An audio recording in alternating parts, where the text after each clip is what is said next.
Just ahead on CTV News tonight, Montgomery County leaders announce grants for hate crime prevention and security. Montgomery County gives out grant money aimed at preventing hate crimes. I'm Byron Scott. Will have that story coming up. Plus, we have an update in that fatal shooting in Laurel. And could TikTok soon be banned in the U.S.? Those stories and more next.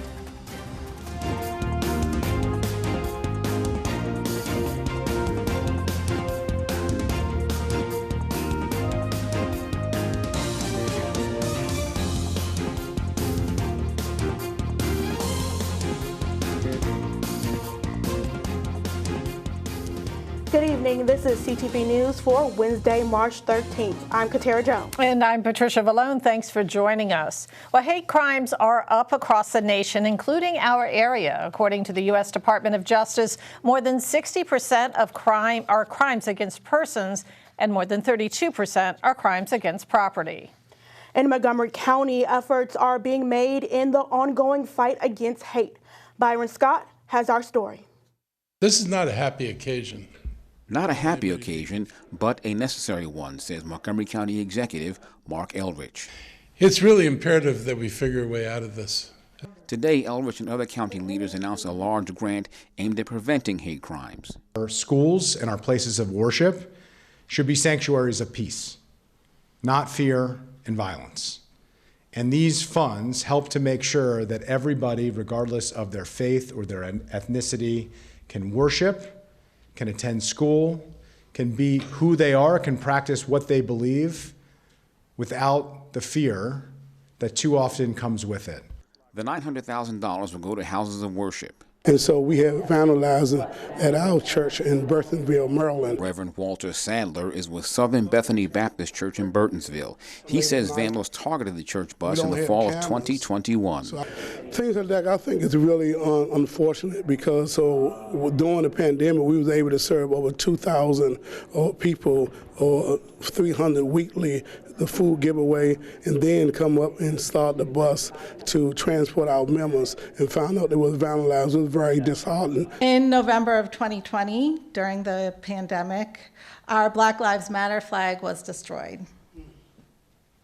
In September of 2022, our Progress Pride flag was stolen and our Stop Asian Hate yard sign was intentionally damaged. The money will be used to install security cameras, hire off-duty police as guards, and security planning and training sessions. And we will come out, we will work and coordinate with the fire department and the community service officers in your respective district to put this training on. This training, since I've been part of this division, has yielded many positive results.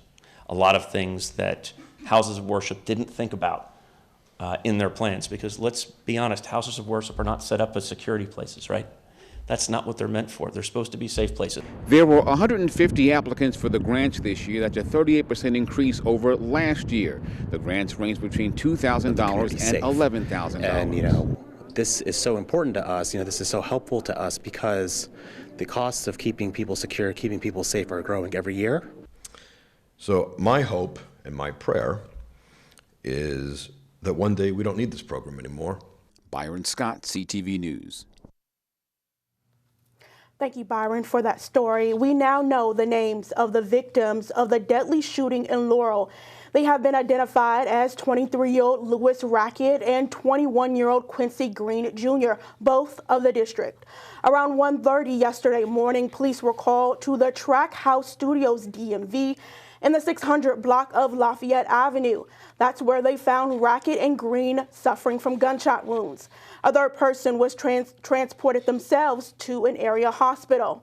Anyone with information on this case is asked to contact Laurel Police at 301-498-0092. And Maryland lawmakers are inching closer to passing bills that would improve the academic approval process in higher education. According to Maryland Matters, the Senate and House both have bills that would require higher institutions that are against the approval of academic programs at another institution to base their objection off of factors from the state's Higher Education Commission. As of yesterday, both chambers held second readings of their respective bills and passed with amendments. Reports indicate that the provisions came from recommendations from a legislative work group. The Federal Reserve is looking for signs the economy is recovering before cutting interest rates. But so far this year, inflation continues to creep up. Prices rose 3.2% over last year, according to the Bureau of Labor Statistics. And in February, they rose another 0.4% over January. President Biden continues to tout that inflation has dropped 2/3 from its peak and that wages are rising faster than prices. Marylanders we spoke with had mixed reactions. It's still hard. At my age, I retired, had to go back to work. Asked for food stamps, $84 a month, and that lasts for 1 week. So it's a little better, but it's not livable, put it that way. I feel pretty good about that. That it's doing better. For you, has it gotten easier, or is it more difficult? It's kind of easy now. Than it was a couple years ago? Yeah, a couple months ago, yeah. It's kind of hard, but we deal with it. We deal with it. Has it gotten better or worse for you? Worse. Struggling. I'm telling you, inflation is something. I'm a senior citizen, and I retired from the school board, and I'm not working anywhere, and my check has been cut, and I barely have enough money to go into the grocery store. So this inflation is something else. Meantime, unemployment has remained below 4% for the longest stretch in more than 50 years. A county council member is looking to make changes to a law that negatively impacts senior homeowners. Council member Crystal Oriatha of District 7 is co-sponsoring the revised elderly property tax credit bill. The measure would allow seniors to receive 20% of their elderly property tax credit, regardless if they already get the homestead property tax credit. Under the original bill, many seniors were unable to qualify for the tax credit. We have a lot of seniors that really are having issues with aging in place. And one of the key issues are property taxes. A lot of seniors are on a fixed income and they're seeing their property taxes go up and up and up, especially with new development. And they have no way of actually staying in a community that they've lived all of their life. And so we have to figure out ways to allow them to still stay in our community. And this senior tax credit does that. The bill will be discussed tomorrow in the Government Operations and Fiscal Policy Committee. A host of new tax bills could soon make it out of the House Ways and Means Committee. The revenue package includes proposals to impose new taxes, as well as expanding or increasing others. One bill, sponsored by the House Majority Leader David Moon, would collect $4 billion in new sales taxes once fully phased in. New revenue would come from expanding sales taxes to a variety of services, including barbershops and other small businesses. Opponents include nearly every service industry in the state. Senate leaders, meantime, remain in opposition to any tax increases this year. The House of Representatives overwhelmingly passes a measure to force TikTok to split from its parent company or face a national ban. The legislation, approved 352-65, is a sweeping bipartisan rebuke of the popular video sharing app. This comes as lawmakers try to grapple with allegations that its China-based parent company, ByteDance, presents national security risk. It now heads to the Senate. President Biden says he will sign the bill if Congress passes it. And you're watching CTV News. I'm Katara Jones. And I'm Patricia Vallone. Still to come, the city of Hyattsville has some new technology. And could bats be making a comeback across the region? I'll have an interesting story about that after the break.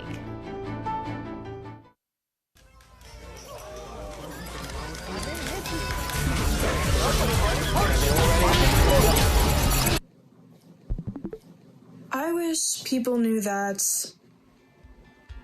when you live in a small town like mine, it's much harder to find friends with common interests, especially ones my age. I often feel really alone. Same here. Seems like every time we finally settle somewhere, I have to pack up and move again. By the time I make a friend, a real friend, I have to say goodbye to them. I totally get it. I live in a big city, but it can feel just as lonely. It's tough, but it gets easier. Honestly, I totally get what you're going through. It's nice to know that like you feel the same. You enjoyed my story. I really enjoyed your story as well.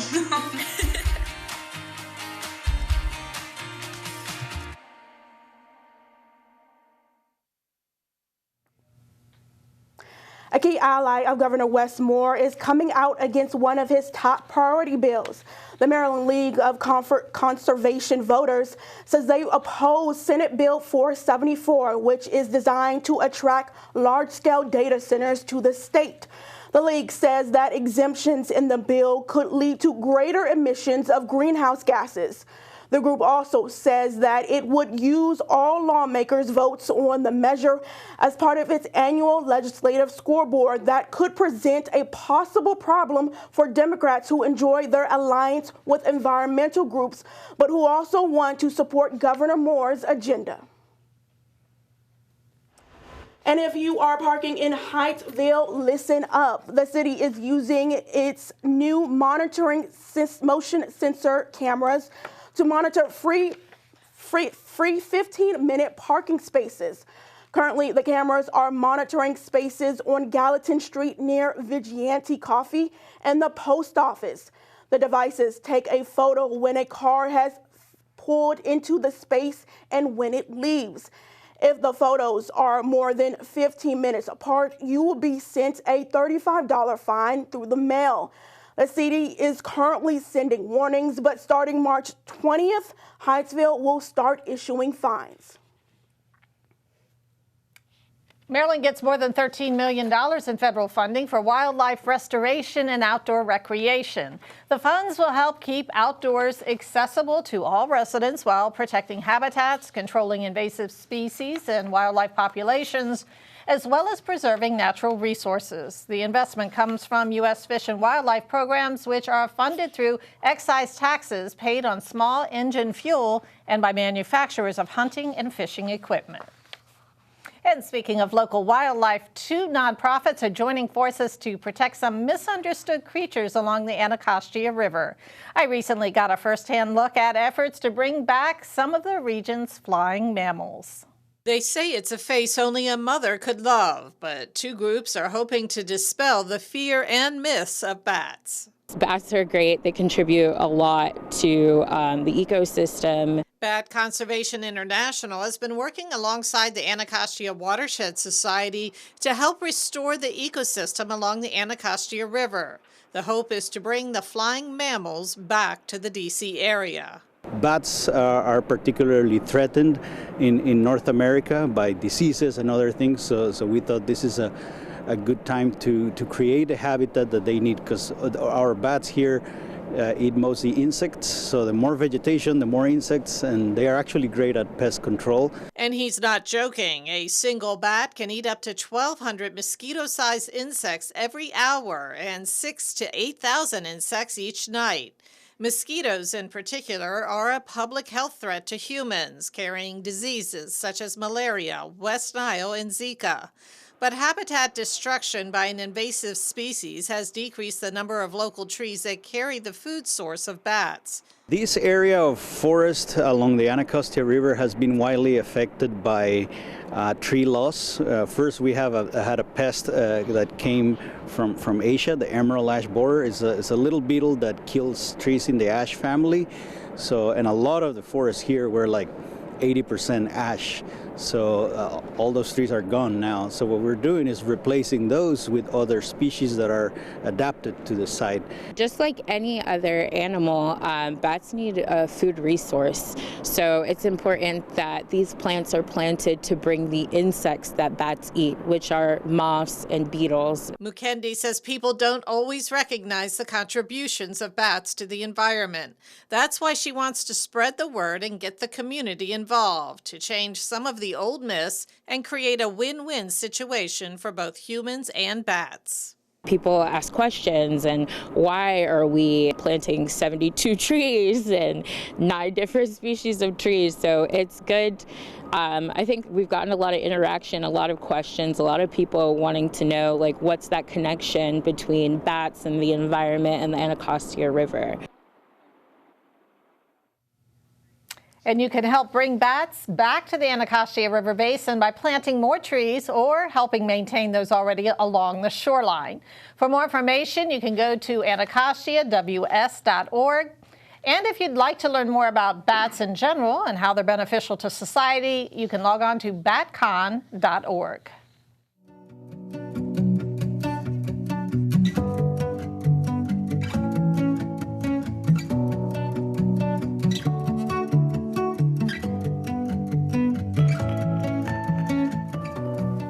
It's Wednesday, and you know what that means. It's time for our pet of the week. Meet Chada. She is a 1-year-old white boxer mix, and she came into the shelter as an owner surrender. Animal management says that she's very sweet and would be a great fit in any home.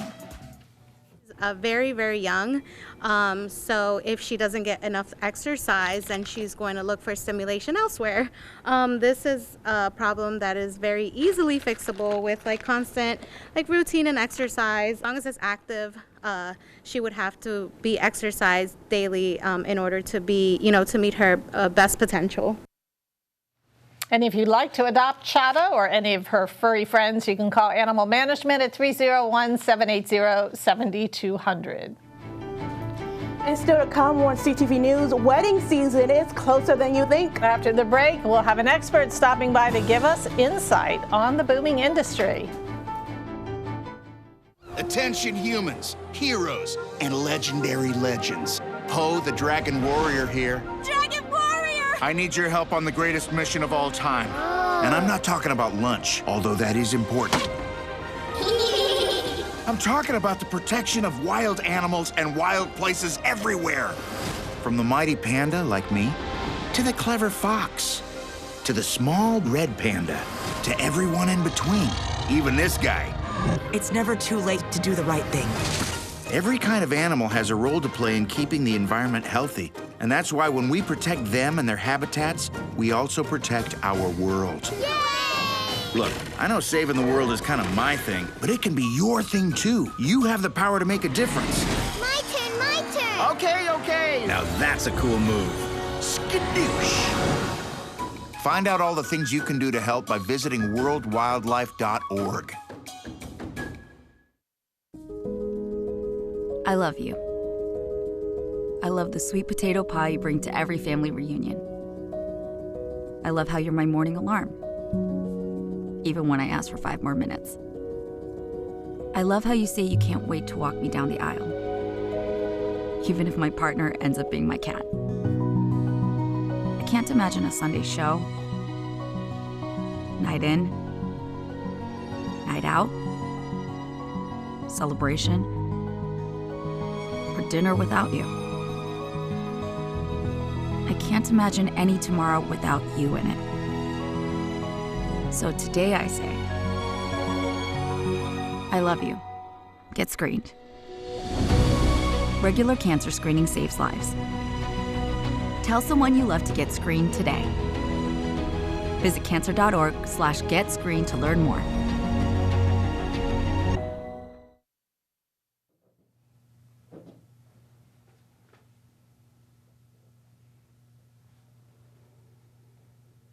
Welcome back. Well, wedding season usually takes place between May and October. However, those who work in the industry know it's never too early to start planning. Today, CTV News is joined by Nicole Fingers, a stationer with the Southern Maryland Wedding Bliss Showcase. Thanks for joining us today. Thank you so much for having me. So first, can you talk a little bit about what is the Southern Maryland Wedding Bliss Showcase? The Wedding Bliss Showcase, it consists of all different wedding industry professionals under one roof that can actually take care of all the needs of any couple that is getting married within the next 12 months. And are you focusing specifically on Prince George's brides and grooms, or is this regional? It is regional, but we really are trying to be specific in the PG County actual couples that are getting married, in not necessarily in PG County, but those particular couples, because there are also wedding shows that happen in DC and in Virginia, but it's never been a show that specifically targeted the PG County community. And is this your first showcase here in the county? This is the second. So excited to actually be coming back for a second time. It was so successful the first time, we decided to do it again. Tell us a little bit about what types of professionals will be there, what you're highlighting. Everyone who would be able to actually plan a wedding. So from the planners to DJ to entertainment to florals, cakes, caterers, everyone under one roof. And can you talk a little bit about the discussions that will be happening during the panel discussion? Yes, there's a panel discussion before the fashion show. It takes place at 2 o'clock and the fashion show takes place at 2:30. But the panel discussion will just discuss trends, things that you should ask your professional before actually hiring them. So it's going to be great tips and tricks. So you're thinking about getting married. Why is this type of event good for you? Oh my gosh, so that you don't have to do the Google searches. You can actually find all the professionals under one house. And when should couples start planning their wedding? Is it right after the engagement? No, you should wait a little while. Wait a little while, try to, absorb the fact that you're engaged. But then once you find the venue, then I think probably like 6 months before is good. You see a lot of people within the age group of getting married, what used to be, at least in terms of a different generation, and now they're putting it off later and later because of some of the prices that are involved. What are we talking about? What's an average fee these days? Gosh, it just depends. It depends on the number of guests that you have. So it ranges, but I think a good start is definitely between $30,000 is a great start, which is pricey. We all know. Yeah, I'm going gasping right now when you say that. But yeah, it's a lot, but definitely it's an investment for not only you, but for your guests too. And are couples deciding to do weddings abroad than here at home? Yes, now since the pandemic has, definitely calmed down a bit and away, that people are really trying to just move around. I just came back from an overseas trip. Those destination weddings are big things. They are. Right. I just had a couple that was married in Dubai, and it was a big thing. But they had, how you think it's probably smaller. They had about a good 100 people that actually came. The prices are definitely cheaper, and you get to save a little bit. And they flew all the way to Dubai. They did. They made it an experience. Yeah, an experience you and I think that's the trend. Yes, that's a trend. All right. Well, thanks, Ms. Finger, so much for joining us. Thank you so much for having me. Thank you, Nicole. And again, the event is March 17th from noon to 5 at the Crown Plaza Hotel. And again, Nicole, thank you so much for having us. Coming here to our studio. And now here is Simon Buggs with a preview of the Wednesday sports page. What's happening in sports, Simon? What's up, sports fans? And coming up in a bit, some highlights from the Flowers versus Clarksburg girls basketball playoff game that took place last night. Don't go anywhere. Why is just a starting line? For the true self blooms only when we find our purpose. What makes us tick? Below the surface. My why is diversity and unity, a safe space in my community. Living with sincerity, giving every day my everything. With my why, I stand strong, seen and supported all along. For some, their why is a summer under stars, memories and moments, connections near and far. Why is the before work hustle and after school home, a section of my block, a corner to call my own. Our reason why is united, undivided, seeking understanding. Here, a handshake is a promise. All our hearts are dancing. Laughing is our song. It's kinship, friendship, tide rising with the ship. It's a million faces in a mirror, and everyone belongs. Find your why for a better us. I'm the Big C. What is the Big C? I'm here to tell you about skin cancer. Skin cancer is the cancer you can see. If we see something new, changing, or unusual, that could be skin cancer. Is there skin cancer on me right now? I'm not a dermatologist, but you know who is? Yeah. Your dermatologist. You gotta get checked, girl. Do I? Yes. Everybody has to get checked. See the big C today.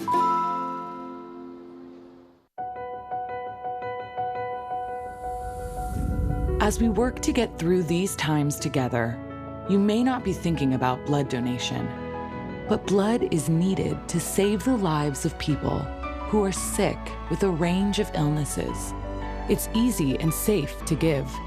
If you are in good health, please donate. We need heroes now. Visit redcrossblood.org to schedule an appointment.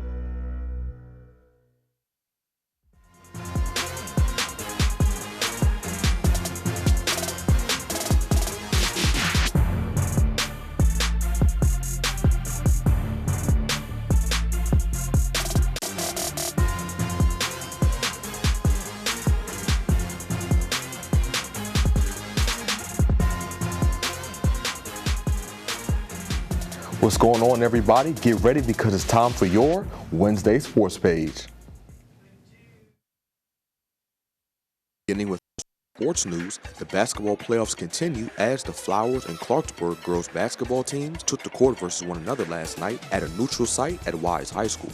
Starting off with the first quarter, the Lady Jaguars started the game off well, making plays like this steal by guard Kyla Graham that resulted in a layup for number 1, Chizimdi Okonkwo, another nice defensive sequence that forced a turnover on the Lady Coyotes, as well as this mid-range jumper hit by Graham.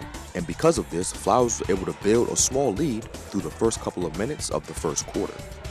But because Clarksburg started to make some tough shots and force some turnovers, the Lady Jaguars found themselves down after the first quarter, 25-10.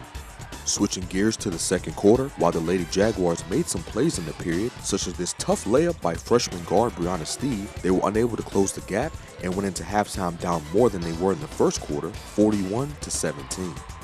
Moving on to the third quarter, Flowers improved their shot making and made ones like this floater from guard Ava Redmond, this nice in and out move from guard Alana Joy that resulted in another bucket for her team, and this three-pointer from Graham helped the Lady Jaguars cut the deficit slightly as they headed into the fourth quarter, now down 46-29. But in the final quarter, Clarksburg was able to hold off Flowers, and the Lady Jaguars lost the game 55-46. Flowers will have to try again next year to take home the state title. Sticking with high school basketball news, more games took place last night as the Largo High School boys basketball team punched their ticket to the state championship game last night by defeating C. Milton Wright High School 61-46, and the Oxon Hill girls basketball squad fell to Oakdale 43-35. And wrapping up sports, the UMD softball squad came out on top against Virginia yesterday, beating the Lady Cavaliers 2-1. The Lady Terps will take the field again versus the winner of Bryant and Purdue Fort Wayne in the Maryland tournament on Friday. All right, and you had an unexpected loss in that one, didn't you? Yeah, it was definitely surprising to see the Flowers girls team. Hopefully they can make another run next year and capture the state title. All right, well, thank you, Simon. No problem. And let's take a look at our 3-day weather forecast tonight. We'll have clear skies. Thursday will be mostly sunny with a high of 74. Friday we'll have a high of 76 with a 50% chance of rain. And Saturday we'll have a high of 65 and a low of 46. And now a look at our community calendar. The Montpelier Art Center in Laurel is hosting an exhibition for teen artists. The event takes place tomorrow afternoon from 1 to 3 p.m. For more information, visit the website or call the number on your screen. And that wraps up CTV News. I'm Katera Jones. And I'm Patricia Ballone. I'm Simon Rose. And you can join us again tomorrow. Have a great evening. Good night.